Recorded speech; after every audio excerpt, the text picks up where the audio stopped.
미안 늦었으니까 앉아서.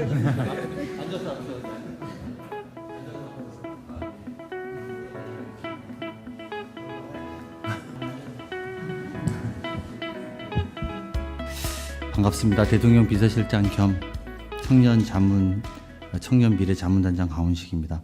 우리가 11월 30일 작년 11월 30날 시작했습니다. 이제 벌써 마지막 회의 이제 왔는데요. 대통령실 1년은 되게 오래 걸린 것 같은데 청년 미래 자문단은 금방 하고 6개월이 휙 간 것 같습니다. 그동안 자문단 위원님 여러분들께서 각자의 자리에서 경험한 문제의식과 현장의 목소리들을 바탕으로 여러 의견과 제안을 주셨고 또 그 논의를 오늘 이 자리에서 결과를 서로 공유하고 확인하는 자리입니다. 무엇보다도 저는 그 단장으로서 청년의 목소리가 직접 행정에 한번 들어가 보는 것을 해보는 소통 통로의 역할을 제가 하려고 애를 썼던 시간입니다. 무엇보다도 그런 것들이 어떤 결과로 만들어졌는지 오늘 회의가 의미 있는 마무리이자 또 다르게 생각해 보면 새로운 출발점이 되겠다 이런 생각입니다. 오늘 또 여러분들의 소감과 의견도 허심탄회하게 들을 수 있으면 좋겠습니다. 그동안 함께해 주신 위원 여러분들께 감사드리고 오늘 회의도 잘 부탁드리겠습니다. 고맙습니다. 자문단 간사를 맡고 있는 청년 담당관 이주형입니다. 지금부터 청년미래 자문단 추진 경과 및 최종 과제에 대해 결과를 보고드리겠습니다. 청년 정책은 양적으로 커지고 있지만 청년들의 실질적인 정책 체감도와 인지도는 낮은 상황입니다. 대통령 비서실 청년미래 자문단은 청년들이 겪고 있는 일상 속 불평과 정책 사각지대를 해결하기 위해 현장에 기반한 생생한 아이디어를 발굴하고 정책 대안을 제시하기 위하여 지난해 11월 출범하였습니다. 대통령 비서실장이 단장을 맡고 청년 당사자, 현장활동가, 전문가 등을 포함하여 총 15명으로 구성하였으며 출범 이후 6차례의 전체 회의를 진행하였습니다. 그 결과 총 40개의 정책 아이디어가 제안되었고 실현 가능성과 정책 효과 등을 검토하여 10개의 중점 과제를 선정하였습니다. 이후 관계부처 검토와 협의를 거쳐 즉시 실행 가능한 최종 6개의 정책 과제를 도출하였습니다. 다음 페이지입니다. 최종 과제는 크게 3가지 방향으로 정리할 수 있습니다. 첫째, 청년의 노동시장 진입과 탐색을 지원하는 과제입니다. 청년들은 다양한 방식으로 일하고 있지만 프리랜서와 플랫폼 노동과 같은 새로운 노동의 방식은 여전히 공식적으로 경력을 인정받기 어려운 사각지대에 놓여 있습니다. 이에 자문단은 직무능력은행 제도를 활용하여 프리랜서 경력을 포함하여 군경력, 교육 및 자격 이력 등을 통합적으로 증명할 수 있는 경력증명 시스템을 제안하였습니다. 이제는 프리랜서의 경력도 일한 경험으로 누구나 쉽게 인정받을 수 있는 길이 열립니다. 학사정보, 자격증, 군경력, 일경험 이력을 한 곳에서 확인할 수 있어 경력증명서를 떼기 위해 여러 기관을 찾아다닐 필요가 줄어듭니다. 청년들은 취업을 포함하여 다양한 삶의 경로에 대한 고민도 함께 안고 있습니다. 이에 자문단은 농촌, 산촌, 어촌에 일정 기간 체류하며 일과 휴식 그리고 지역 공동체의 경험을 통해 새로운 가능성을 탐색할 수 있도록 K 농산어촌 청년 워킹홀리데이를 제안하였습니다. 서울과 수도권 밖에서 여행이 아니라 실제로 지역을 살아보며 나에게 맞는 새로운 진로와 관계, 삶의 경험을 탐색할 수 있을 것으로 기대합니다. 네, 둘째, 청년의 위기에 조기에 개입하고 회복하기 위한 과제입니다. 자문단은 학자금 대출의 연체자가 증가하는 등 청년층의 경제적 어려움이 가중되고 있지만 부채 문제를 조기에 해소할 수 있는 제도가 미흡하다는 점에 주목하였습니다.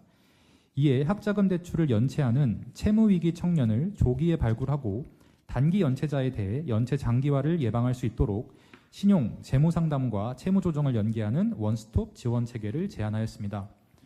한국장학재단과 신용회복위원회가 연계, 협력하여 학자금 대출 연체 6개월 미만의 위험군에도 선제적 상담 체계를 구축하기로 하였습니다. 전문 컨설턴트를 통한 1:1 맞춤형 신용 재무상담을 실시하고 필요시 신용회복위원회에 채무조정제도를 안내하고 지원하겠습니다. 이제는 연체 예방부터 채무조정까지 원스톱으로 선제적으로 지원하여 청년들의 채무 연체 장기화와 신용상태 악화를 예방할 수 있을 것입니다. 또한 자문단은 청년 고용상황 악화로 취업 경험 없이 장기간 준비 중인 쉬었음 청년이 증가하는 상황에 주목하였습니다. 특히 첫 취업에 도전하고 있는 청년들에 대한 정책적 사각지대를 해소하기 위해 청년 상황에 맞는 맞춤형 특화 지원인 청년 기회보장제를 제안하였습니다. 현행 국민취업지원제도를 확대 개편하여 청년의 첫 취업이라는 목적에 맞게 진로 탐색, 일 경험과 훈련, 이력서, 자소서 컨설팅 등 취업 프로그램을 특화해 운영하고 이 과정에 필요한 구직 촉진 수당을 지원하겠습니다. 이제는 취업 경험이 없다는 이유만으로 정책의 사각지대에 놓이지 않도록 하겠습니다. 셋째, 청년정책 진입과 연결을 강화하는 과제입니다. 청년들은 정책이 없어서가 아니라 자신들에게 필요한 정책을 찾기 어려워하는 경우가 많습니다. 이에 자문단은 청년센터가 단순한 정책 홍보 기관을 넘어 청년의 삶을 총체적으로 진단하고 맞춤형 정책을 연계, 설계하는 청년정책 종합상담 기능을 수행하도록 제안하였습니다. 이제는 검색을 반복하며 여러 사이트를 찾아다니지 않아도 한 번의 상담만으로 나에게 필요한 정책을 안내받을 수 있습니다. 필요한 청년이 나서서 정책을 찾는 것이 아니라 정책이 먼저 청년을 찾아올 수 있도록 하겠습니다. 또한 성인이 되었지만 근로계약서나 임대차 계약서 작성하는 법도 금융상식도 배운 적 없다는 목소리가 많았습니다. 이에 자문단은 수능 이후 고등학교 3학년 학생들을 대상으로 지역 청년센터와 연계하여 청년정책, 금융, 노동, 주거 등 사회생활에 꼭 필요한 정보를 제공하는 사회 첫 출발 교육을 제안하였습니다. 이제는 청년정책을 학교에서 미리 접하고 사회에 나간 뒤 몰라서 손해보는 일을 줄일 수 있을 것입니다. 최종 과제들은 고용노동부, 농림축산식품부, 금융위원회, 신용회복위원회, 한국장학재단, 국무조정실 등 관계기관과 협의를 거쳐 검토가 진행되었습니다. 마지막으로 향후 계획입니다. 청년미래자문단이 제안한 과제들은 정부 예산 편성 과정을 거쳐 추진 여부를 최종 검토할 예정입니다. 제안된 과제들이 실제 정책으로 이어질 수 있도록 지속적으로 점검하고 관계부처와 협의해 나가겠습니다. 이상으로 청년미래자문단 추진 경과 및 최종 과제에 대한 결과 보고를 마치겠습니다. 감사합니다. 위원님들 말씀을 쭉 한번 듣고 제가 마지막 마무리하는 게 약 3천억이나 여기서 세운 거예요. 와, 예, 엄청 많이 세웠네요. 자, 우리 위원님들 한번 소감하고 말씀 한마디씩 쭉 들어볼까요? 벌써 6개월이 지난 것 같습니다. 이제 그동안에 청년 정책 관련된 과제 제안을 계속했고, 또 이번에 사실은 이제 굉장히 놀란 부분은 이 부분, 제안된 과제들이 제안에 그치는 것이 아니라 실제 예산에 반영되어서 이렇게 추진되는 결과까지 이어졌다는 부분은 굉장히 의의가 크다. 이렇게 좀 생각이 들고요. 개인적으로는 아까 금액 얘기하셨는데요. 제가 제안했던 과제가 한 절반 가까이 되는 청년 기회 보장제 부분입니다. 그 과제 관련해서는 2014년도에 사실 유럽연합이 그 유스 개런티라고 하는 굉장히 큰 정책을 추진했고, 그 부분에 대해서 2015년도 이후에 지속적으로 사실은 요구를 해왔던 그런 과제입니다.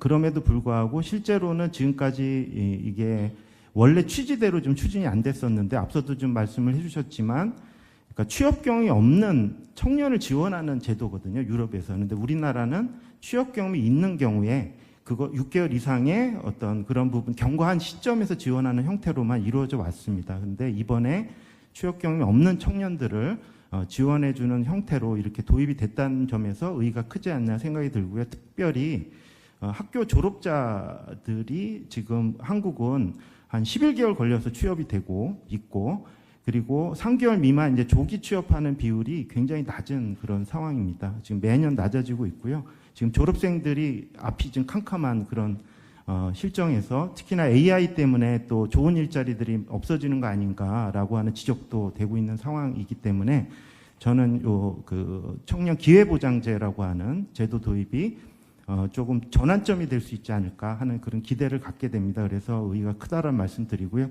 한 가지 정도 그냥 말씀을 드릴 부분은, 사실은 이게 교육부하고 노동부가 같이 이렇게 하는 이행기에 해당되는 부분이어서 그런 부분들이 좀 갖춰지는 거를 좀 희망을 했는데, 고용노동부 중심으로 좀 이렇게 추진이 된 것 같습니다. 앞으로도 그 학자금이라든지 장학금 그를 받는 친구들이 이제 그 개인정보 동의를 구해서 그 지원받을 수 있도록 하는 그런 부분들이 원활하게 좀 진행되기 위해서는 교육부와의 협력이 굉장히 중요하다라는 말씀 드리고, 그런 부분들이 향후에 좀 강화되는 부분을 이제 말씀을 드렸습니다. 예, 이상입니다.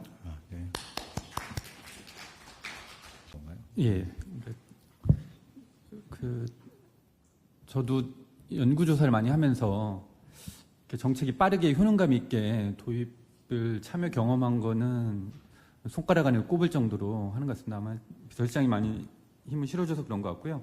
그때 기억하시면 이제 첫날 프리랜서 경력 증명 제안을 맞습니다. 하고 그날 보도자료를 했는데 이제 같이 담당관님하고 이제 부처 이렇게 했는데 이것만 한 게 아니라 어학증명이나 군장병 그리고 사회복무 인턴 1경험까지 해서 저는 아마 이게 정부에서 발표하면 2030 청년들한테 가장 효능감 있게 다가올 거다. 그리고 청년 정책 조사 요구를 많이 해보면 이 경력증명이 항상 순번 안에 드는 요구였거든요. 그래서 뭐 우리가 AI에 검색해봐야 되겠지만 이게 전 세계 최초가 아닐까 하는 생각도 이제 해봅니다. 이제 그러면서 적은 예산에 수요도도 높고 이렇게 앞으로 엔잡러가 많아지는 시기에 자기가 하는 일의 경험이 직무은행제를 통해서 누구나 쉽게 그리고 국가나 민간에 할 수 있는 건 대단히 좋은 정책이고 대통령실에서 힘을 써줘서 약 18개 연계정보인데 계속 앞으로 향후에 다른 정보까지 붙으면 아마 이 정책은 아마 현 정부 내 청년들한테 가장 효능감 있는 정책이라고 생각을 하고 있습니다. 어쨌든 비서실장님 브랜드로 어디 가서라도 제 브랜드는 아니고 여러분 브랜드죠. 제가 네, 뭐 어디 가서 이 자문회 같이 만들었다. 끝나면 갈 거예요. 그냥 뭐 어딜 가요. 예, 그래서 이 청년 경력증명 시스템은 진짜 현 정부에 저는 가장 잘한 정책이라고 생각을 하고 있습니다. 감사드립니다. 수고하셨습니다. 안녕하세요. 우선 작년 겨울에 저희가 처음 만났는데 벌써 이렇게 더운 여름이 다가왔네요. 이렇게 반년이라는 시간 동안 너무 이렇게 훌륭하신 자문위원님들과 함께 할 수 있어서 너무 영광이었다고 생각합니다.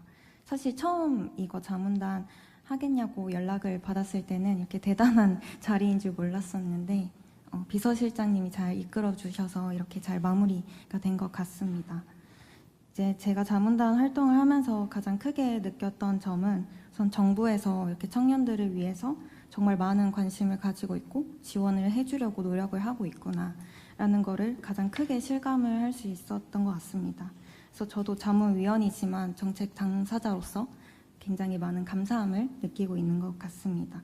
그래서 이러한 시도들과 노력들이 모인다면 미래의 청년들이 자리를 잡는데 큰 도움이 되지 않을까 믿어 의심치 않습니다. 그리고 이제 비록 자문단 활동은 끝났지만 앞으로도 제 자리에서 제가 할 수 있는 일들을 찾아 나가고자 합니다. 감사합니다.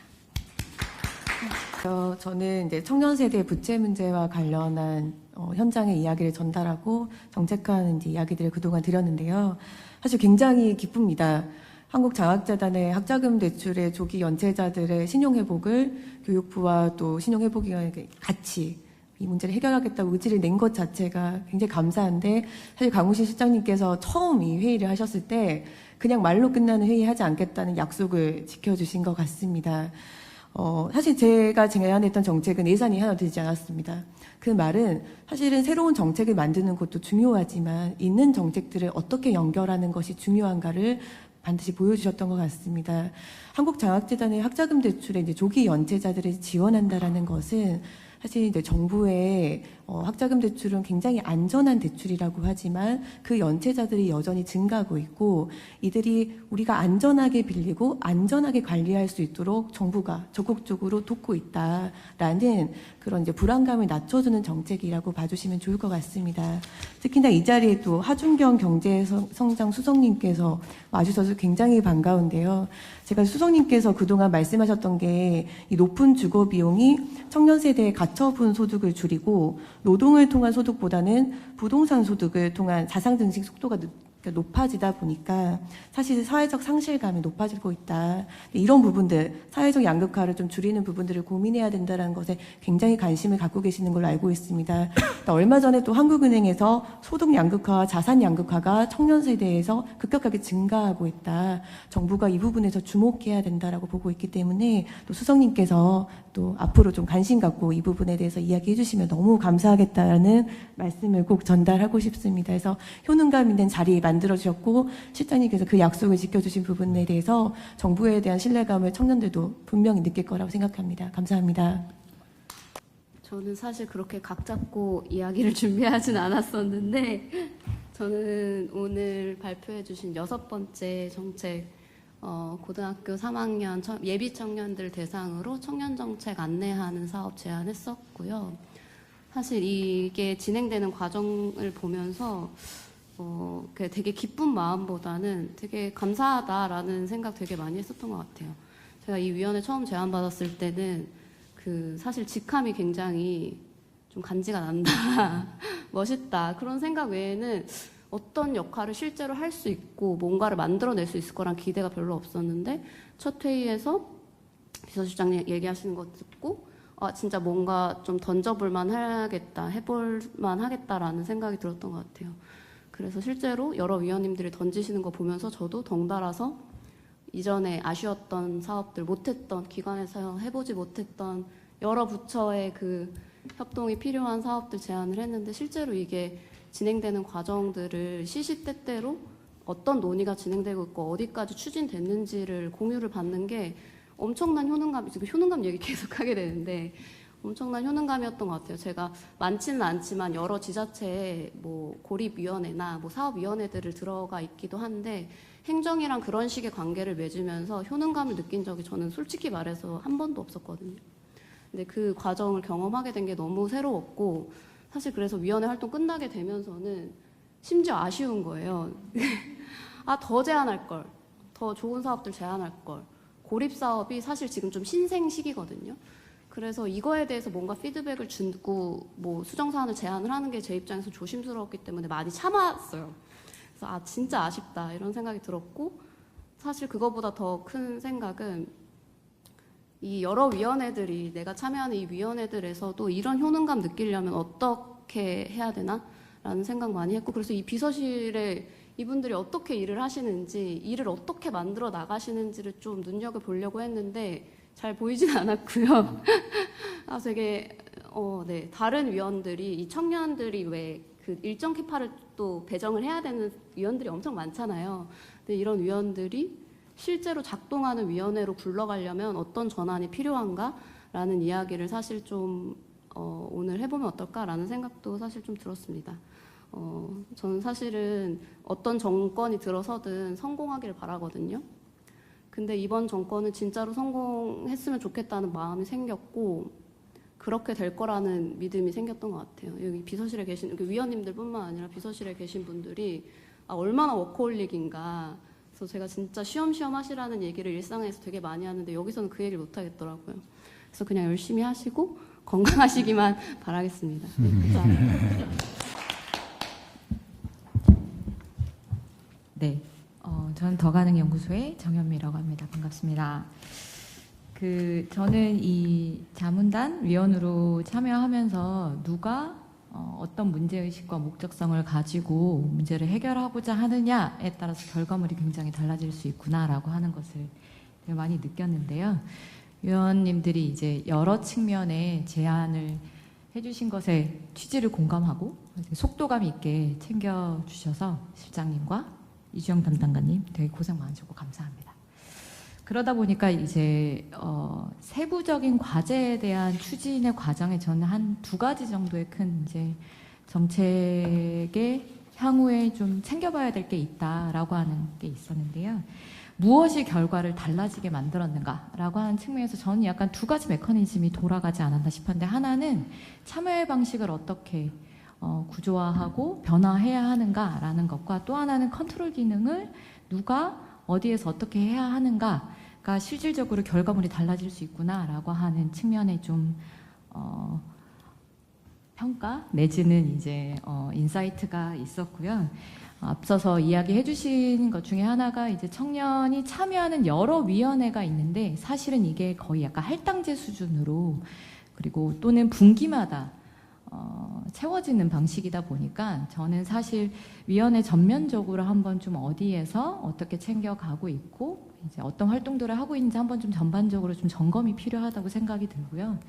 그 과정에 실질적으로 참여가 보장이 되려 그러면 오게 하는 것이 아니라 와서 무엇을 하게 할 것이냐가 되게 중요하거든요. 그 과정에 대한 좀 위원회 전반적인 점검이 좀 필요하겠다라고 하는 측면 하나와, 또 하나는 다부처 이게 청년 정책의 특성상 지금 현재 이제 여러 부처에 걸쳐져 있는 사업들을 어쩔 수 없이 조정하는 과정이 있을 수밖에 없는데, 저는 청년의 사회 진입과 이행을 지원하겠다라고 하는 커다란 정책 목표 아래에 정책을 조정하고 기획하고 실행하고 이렇게 이 전 과정을 담보할 수 있는 컨트롤 타워 기능에 대한 실질화가 이제는 좀 검토가 필요한 시점이 아닌가라는 고민이 들고요.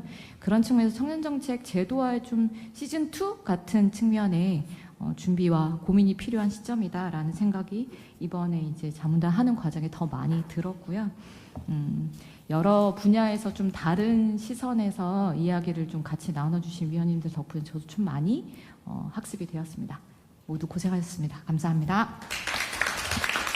한승혜입니다. 저는 이번 K 농산어촌 청년 워킹홀리데이 관련해가지고 이사 관련해서 우선 농림비서실 도움이 없었다면 과제가 이 단계까지 오기 어려웠다고 생각합니다. 그래서 경제수석님한테 특히 좀 감사 말씀드리고 싶고요. 두 번 나왔어요. 제가 지금 이번 청와대 청년자문위원회에 참여하면서 제 20대 시절을 많이 돌아봤어요. 그러니까 왜냐하면 수명이 연장되면서 어떻게 하다가 이제 청년으로 아직까지 분류가 되긴 했는데, 과거 기준으로는 중년에 해당하는 이제 40대이기 때문에, 그러니까 다른 분들은 현장에서 이제 청년들을 많이 이렇게 접하시기도 하고, 그런데 이제 저는 주로 이제 글을 쓰고 하다 보니까 청년 문제에 그렇게까지 관심을 많이 쏟기는 어려웠다고 생각을 하거든요. 그래서 주로 제 20대 시절을 많이 돌아봤거든요. 근데 제가 제 20대 시절에 느꼈던 가장 주된 감정이 조금 두려움이랑 막막함 같은 거였어요. 특히 한국 사회 특징이 조금 어떤 정석적인 루트랑 표준적인 거를 중요하게 생각하잖아요. 수능 잘 봐서 되게 좋은 대학 가고, 뭐 스펙 쌓고, 그다음에 취업 잘 해가지고 어떤 국평 아파트 돈 모아서 국평 아파트 사고, 막 결혼 잘 하고, 애 낳고, 뭐 어디 보고, 그때 딱히 딱 정해진 루트가 있고, 거기에서 벗어나면 되게 조금 낙오됐다거나 탈락했다거나 이런 생각을 많이 하면서 되게 두려움이 컸던 것 같아요. 그래서 거기에서 답답함도 많이 느끼고 되게 힘들었는데, 그때 이제 그 과정에서 제가 조금 명목상으로는 일종의 뭐 스펙을 쌓기 위해서, 그런데 실질적으로는 어떤 심리적인 도피를 위해서 해외로 이제 워킹 홀리데이를 갔었는데, 그게 결과적으로는 제 인생에 있어서 되게 큰 도움이 됐던 것 같아요. 그래서 조금 삶에서 숨 쉴 구멍이 되는 동시에 어떤 다양한 삶의 방식이 있다는 거를 배울 수 있었고, 뭐 그렇게 뭐 이렇게 살아도 괜찮고 저렇게 살아도 괜찮고 조금 다양한 생각을 할 수 있었던 것 같아요. 그래서 이게 딱히 해외로 가지 않다고 하더라도 어쨌든 지금 뭐 스마트팜이라든지 이런 사업에 대한 관심도 많이 있고, 또 수도권에 사는 게 굉장히 조금 어렵다 보니까 지방으로 이제 가려고 하는 그런 움직임도 좀 있는 것 같은데, 이 K 농산어촌 청년 워킹 홀리데이가 이제 실질적으로 추진이 돼가지고 청년들한테 이제 도움이 되면 뭐 농산어촌에도 도움이 되고, 청년들한테도 실질적으로 어떤 다른 삶의 가능성을 열어주는 그런 문이 될 수 있다고 생각합니다. 저는 이제 살면서 실질적으로 내가 그 길을 가지 않다고 하더라도 어떤 가능성이 열려 있는 삶이랑 딱 어떤 닫혀진 규격에 있는 갇힌 삶이랑 굉장히 살아갈 때 느끼는 감정이 다르다고 생각을 하거든요. 그래서 이 정책이 그 도움이 될 수 있었으면 하는 생각이 들고, 그런 점에 있어서 좀 끝까지 경제수석님께서 조금 많이 도와주시면 감사하겠습니다. 네, 잘 챙겨보겠습니다. 그래서 지난 6개월 동안 이제 청년자문위원회 이끌어주신 강훈식 비서실장님이랑, 또 안팎에서 되게 물심양면으로 애쓰신 이주영 행정관님이랑 이렇게 또 여러분 다 같이 참여하신 분들께 감사 말씀드리겠습니다. 감사합니다. 오늘 들러리 만드는 방식으로 회의를 진행하지 않겠다고 하셨고, 6개월 동안 그 말씀 그대로 좀 진정성 있게 이제 진행이 된 것 같습니다. 앞에 많은 위원님들께서 효능감이라는 키워드를 얘기하셨는데 저도 똑같이 느꼈고, 좀 유능한 정부라고 하는 게 좀 형용 모순에 가까운 거 아닌가라는 생각을 하고 있었는데 좀 이 자문단 활동을 하면서 그런 제 생각이 많이 깨졌습니다.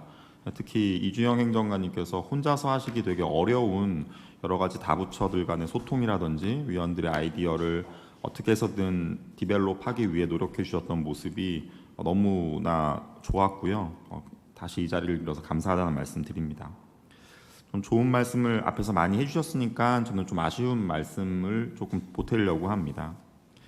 그 진정성 있게 했다는 건 참 좋은 거지만 그게 얼마큼 효과성이 있었는지는 조금 다른 문제인 것 같습니다.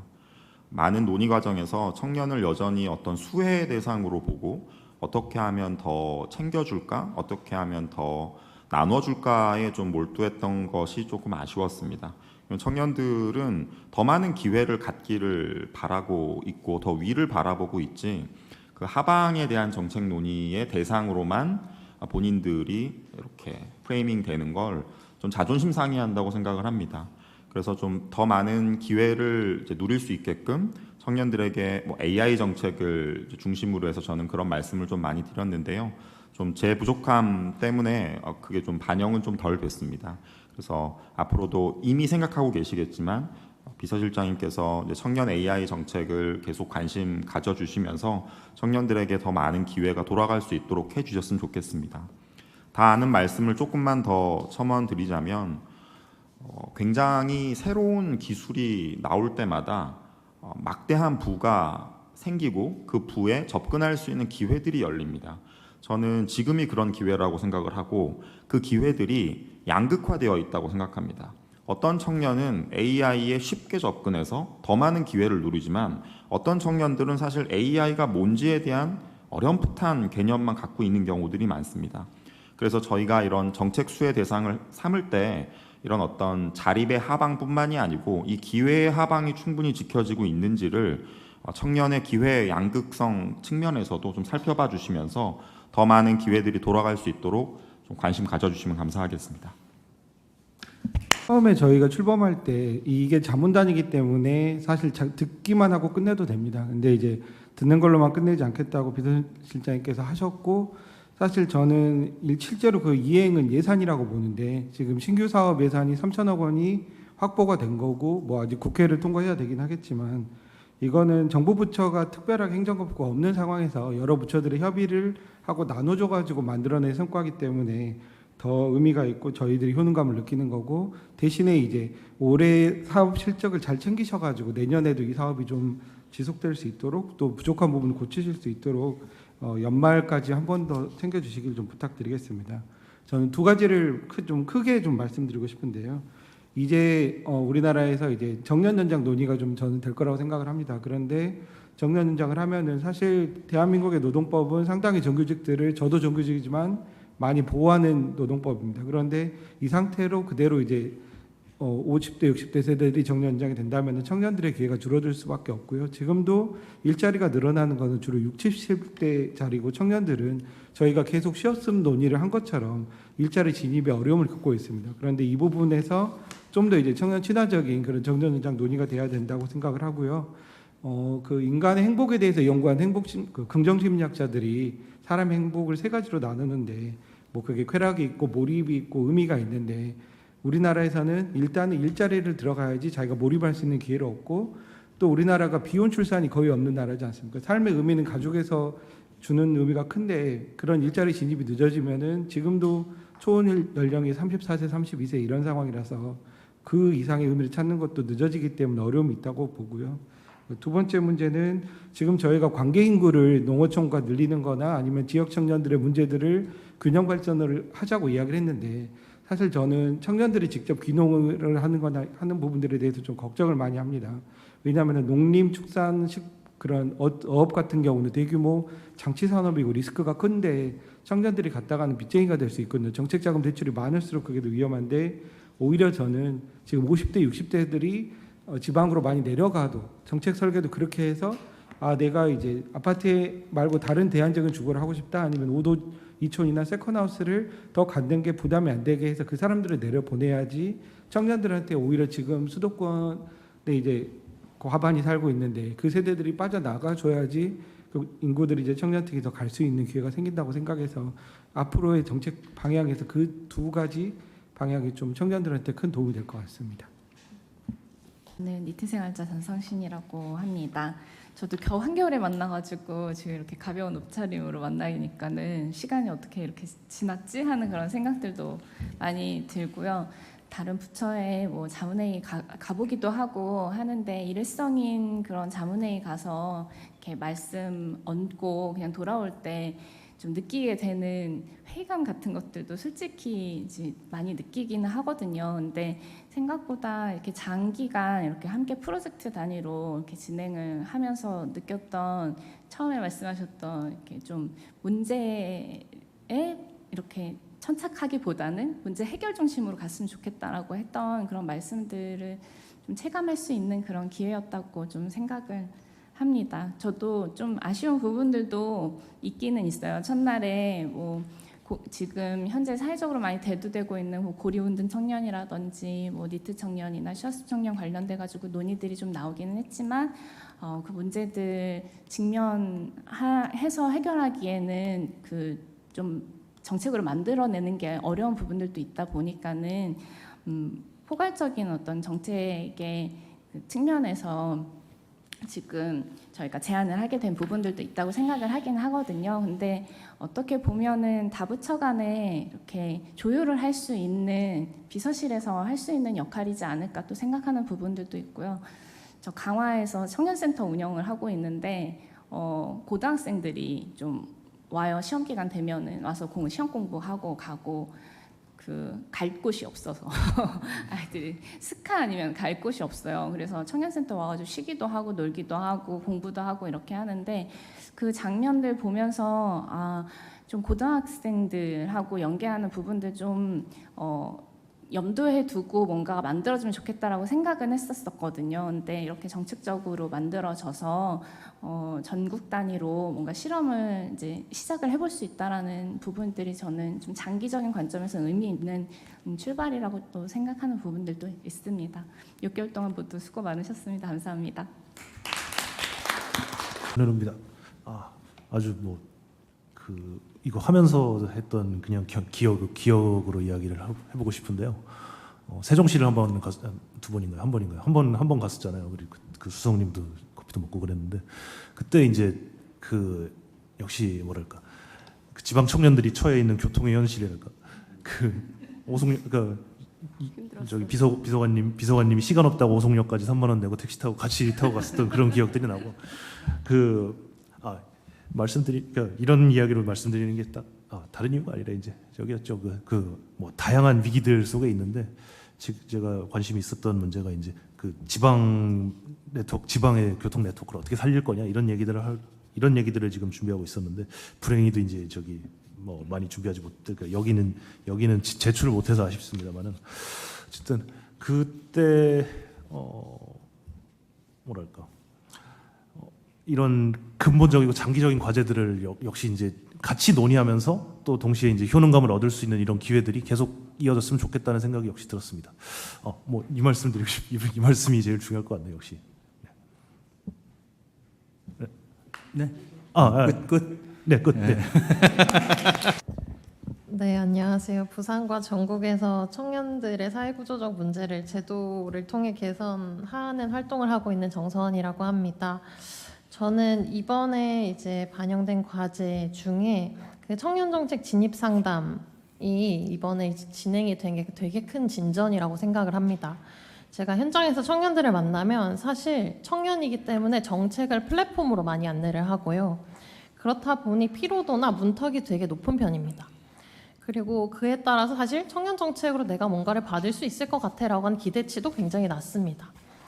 근데 그렇다 보니 제가 청년도전 지원 사업이나 실제 강의 현장에서 청년들에게 직접적으로 청년 정책을 안내하게 될 때는 상대적인 만족도가 높습니다. 두 가지 요인이 있는데요.